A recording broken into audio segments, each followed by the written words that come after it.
बिस्मिल्लाहिर्रहमानिर्रहीम।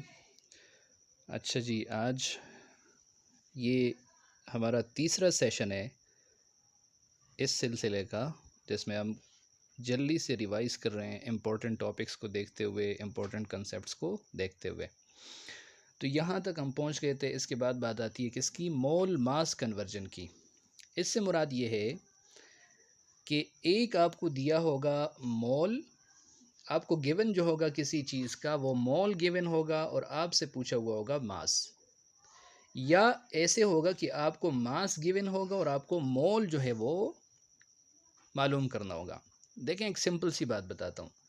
अगर आपको मोल दिया है और मोल से आपने क्या फाइंड करना है? किसी दूसरी चीज़ का मास फाइंड करना है बैलेंस केमिकल इक्वेशन के ज़रिए, तो आप एक इजाफी स्टेप लेंगे। सबसे पहले आप क्या करेंगे?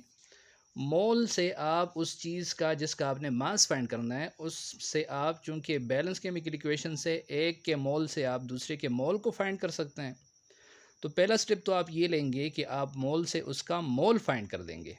लेकिन चूंकि आपसे पूछा गया है मास, तो फिर आप इस मोल्स को कन्वर्ट कर देंगे किस में? मास में। कौन सा फार्मूला? वही जो पहला फार्मूला है, n is equal to mass divided by molar mass. और अगर ऐसा नहीं है, बल्कि आपको क्या दिया गया है? किसी चीज़ का मास दिया गया है और आपसे उसका नंबर ऑफ मोल, दूसरी किसी चीज़ का नंबर ऑफ मोल पूछा गया है, तो आप ये इजाफी स्टेप जो है वो शुरू में लेंगे कि आप जो मास है उसको पहले कन्वर्ट करेंगे किसके अंदर? उसको पहले कन्वर्ट करेंगे नंबर ऑफ मोल्स के अंदर। कौन से फार्मूले से? n is equal to mass divided by molar mass. फिर जब आपको इसके मोल्स मिल गए, तो इस मोल से आप किसी दूसरे के मोल्स जिस जो आपसे पूछे गए हैं वो आप क्या कर सकते हैं? आराम से फाइंड कर सकते हैं।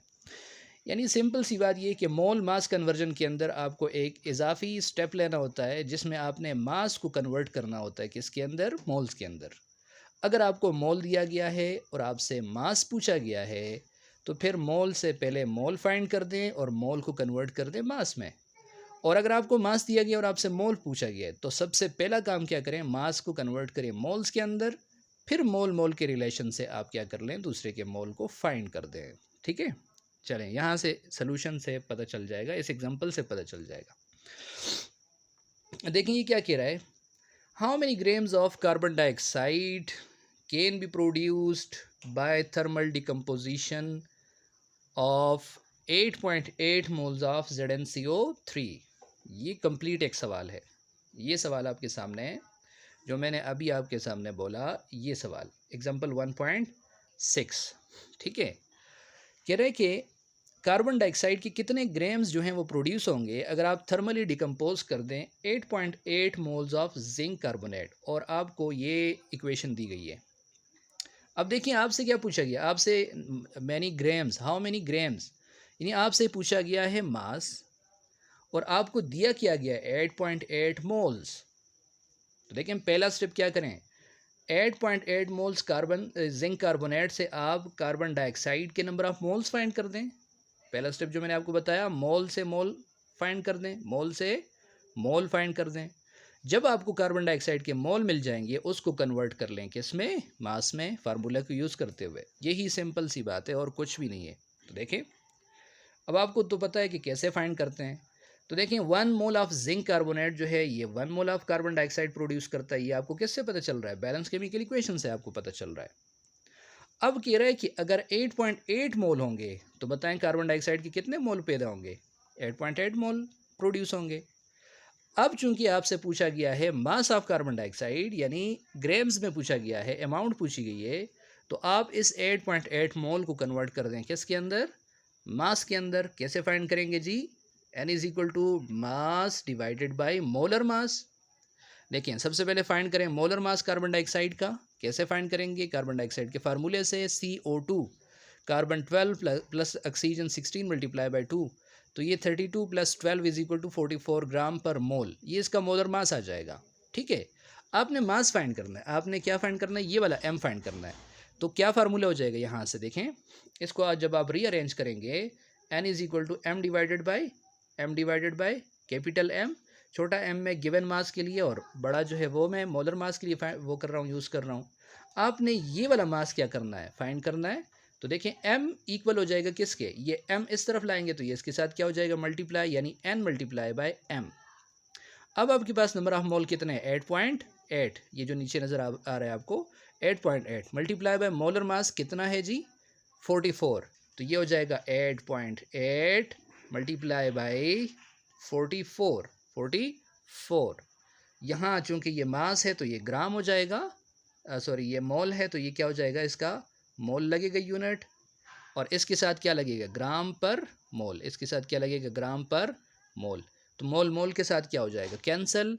44 मल्टीप्लाई बाय 8.8, तो ये आपके पास कितने ग्राम्स बन जाएंगे जी, ये आपके पास बन जाएंगे 387.2 ग्राम्स। यानी मतलब ये है कि 8.8 मोल जिंक कार्बोनेट के जब डिकम्पोज होंगे तो वो कितने ग्राम कार्बन डाइऑक्साइड के बनाएंगे, 387.2 ग्राम बनाएंगे।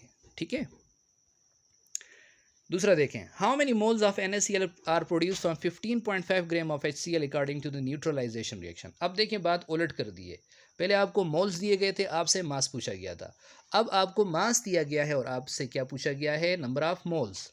तो इसको आप खुद सॉल्व करेंगे, मैं सिर्फ इशारा दे देता हूँ। आप सबसे पहले क्या कर लें, 15.5 ग्राम जो है चूँकि मास है, इसको पहले कन्वर्ट कर लें किस में, मोल में। मोल में कैसे कन्वर्ट करेंगे, वही formula n is equal to mass divided by molar mass, ये लिखा हुआ भी है। ठीक है, तो 15.5 ग्राम नंबर ऑफ मोल मास आ गया, डिवाइडेड बाय इसका जी मोलर मास जो है 36.5 होता है NaCl का, तो ये कितने मोल आ जाएंगे आपके पास, 0.45। अब आपसे पूछा गया NaCl के मोल किस के मुकाबले में जी, HCl के मुकाबले में, किसके मुकाबले में, HCl।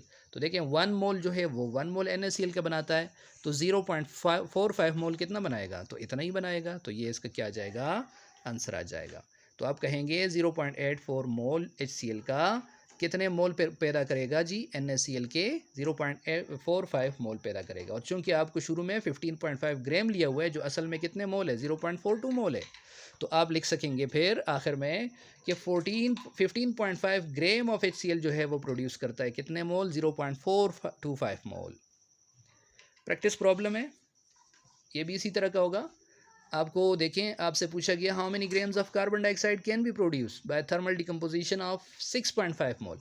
देखें आपसे नंबर ऑफ क्या पूछा गया है, ग्राम्स पूछा गया है, और आपको मोल्स दिया गया है। सबसे पहला काम क्या करें, इस मास को कन्वर्ट कर दें किस में, मोल में, और फिर मोल से क्या फाइंड कर दें, मोल फाइंड कर दें।